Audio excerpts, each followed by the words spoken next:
Not every war is won with firepower, not every victory comes from a raid, and not every battlefield looks like one. Some wars are decided quietly, before the first shot is fired. This is why the United States Army Special Forces fight a different kind of war. Known as the Green Berets, Army Special Forces were not built to dominate territory through overwhelming force. They were built to influence outcomes where patience matters more than speed, and relationships matter more than headlines. Their battlefield is not defined by front lines, it is defined by people. A mission built around unconventional warfare. The core mission of Army Special Forces is unconventional warfare. This concept alone separates them from nearly every other elite military unit. Unconventional warfare means operating through and with indigenous forces rather than replacing them. Green Berets do not arrive to take over a fight. They arrive to help others fight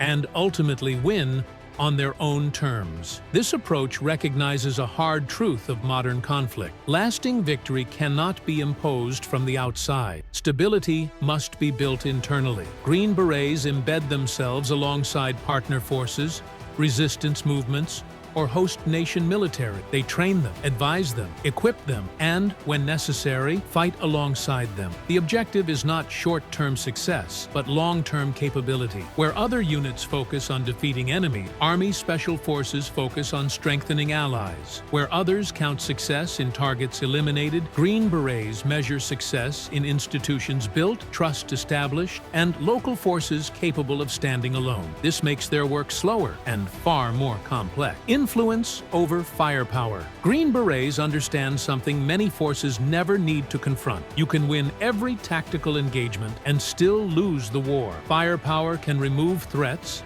but it cannot create legitimacy. Raids can disrupt enemy, but they cannot build trust. Presence alone does not equal influence. Army Special Forces operate in environments where perception matters as much as combat effectiveness. Every interaction, whether with a village elder, a local commander, or a civilian population, has strategic consequences. This requires restraint. Green Berets are trained to apply force only when it supports a broader objective. Violence is not the default solution. It is one tool among many, and often the least effective one in the long term. Influence is built through credibility, consistency, and understanding. That means listening as much as acting, observing before intervening, learning before leading. In many missions, the most important skill a Green Beret brings is not marksmanship, but judgment. Soldiers, teachers, and diplomats. Army Special Forces operators are trained for roles that extend far beyond combat. A Green Beret must be capable of instructing partner forces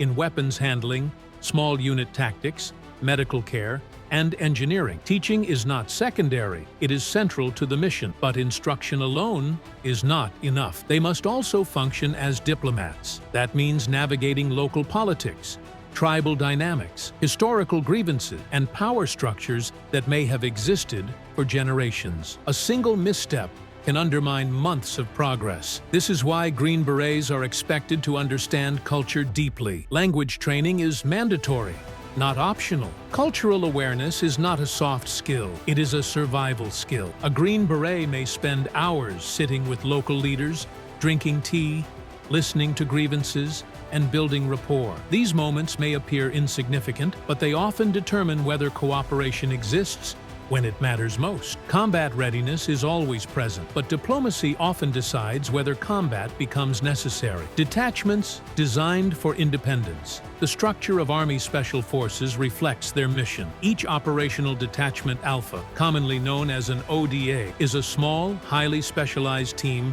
designed to operate independently, often far from support. These teams are deliberately self-sufficient. Every member of the detachment has a specific specialty: weapons engineering, medicine, communications operations, and leadership. This structure allows the team to function as a complete system. If isolated, they can train forces, build infrastructure, provide medical care, establish communications, and plan operations without external assistance. Redundancy is built into the team. Knowledge is shared. No single failure collapses the mission. This independence allows Green Berets to deploy into remote, politically sensitive, or denied areas where larger forces cannot operate effectively. Time as a strategic weapon. One of the most misunderstood aspects of Army Special Forces operations is time. Green Beret missions are not measured in hours or days. They are measured in months and years. Teams may remain in a region for extended periods, slowly building trust and capability. This long-term presence allows them to understand local dynamics at a level impossible through short deployment. They learn who holds real power, which alliances matter, and how conflict truly functions on the ground. Patience becomes a strategic weapon. By the time a crisis escalates, Green Berets are often already embedded, already trusted, and already positioned to influence outcomes quietly. This approach lacks spectacle, but it produces durability. When Army Special Forces fight, despite their focus on influence, Green Berets are still elite combat soldiers. When diplomacy fails and force becomes necessary, Army Special Forces fight intelligently. They leverage local knowledge, terrain familiarity, and relationships built over time. They operate with precision, using violence to create space for political solution, not to replace them. Because they understand the environment, they fight with context. They know which actions will stabilize and which will inflame. They fight not just to defeat an enemy, but to preserve legitimacy. Combat is never disconnected from strategy, shaping environments, not just battle. The ultimate purpose of Army Special Forces is not to win battles. It is to shape environments. By strengthening partner forces, influencing local power structures, and building sustainable security, Green Berets aim to prevent conflicts from escalating in the first place. This is a form of warfare that operates quietly, often without recognition, and frequently without immediate results. But when it succeeds, the absence of war is the victory. Green Berets understand that modern conflict is rarely decided by a single decisive action. It is shaped by legitimacy, trust, and long-term influence. Operating where visibility is lowest, Army Special Forces operate best where visibility is limited and attention is minimal. Unlike conventional units that deploy with large footprints,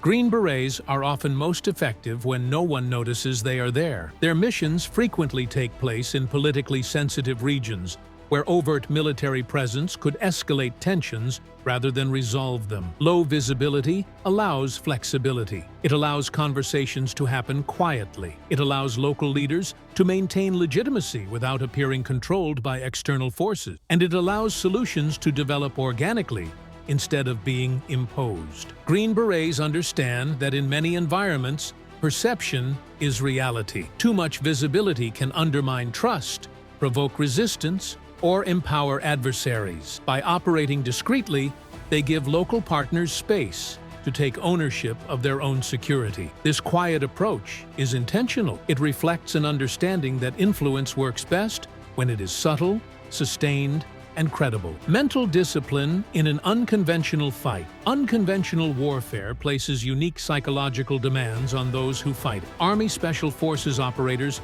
must remain disciplined in situations where progress is slow and outcomes are uncertain. There are no immediate victories, no clear front line, no guaranteed feedback that confirms success. This requires emotional control. Green Berets must resist frustration when change takes time. They must remain professional when partners make mistakes. They must operate calmly when progress stalls or reverses. In these environments, impatience can undo months of effort. Mental resilience becomes as important as physical endurance. Operators must balance vigilance with restraint, confidence with humility, and authority with respect. They are trained to accept ambiguity, not as a weakness, but as a condition of the mission. Trust as a combat multiplier. In Army Special Forces operations, trust is not a byproduct, it is a capability. Trust allows intelligence to flow. It allows cooperation to deepen. It allows local forces to take initiative instead of waiting for direction. Without trust, influence collapses. Green Berets build trust deliberately, through consistency, through honesty, through shared risk. They do not promise what they cannot deliver, and they do not disappear the moment conditions become difficult. This reliability distinguishes them from short-term interventions that leave partners vulnerable once external forces withdraw. When violence occurs, trust determines whether local populations support stabilization or resist it. When conflict subsides, Trust determines whether peace holds or fractures. Trust is slow to build and easy to lose. Green Berets treat it as a strategic asset, fighting with context, not just capability. When Army Special Forces engage in combat, they do so with an understanding of second and third order effects. They consider how actions will be perceived locally, how force will impact political relationships, how today's decision will shape tomorrow's environment. This contextual awareness is critical. In unconventional warfare,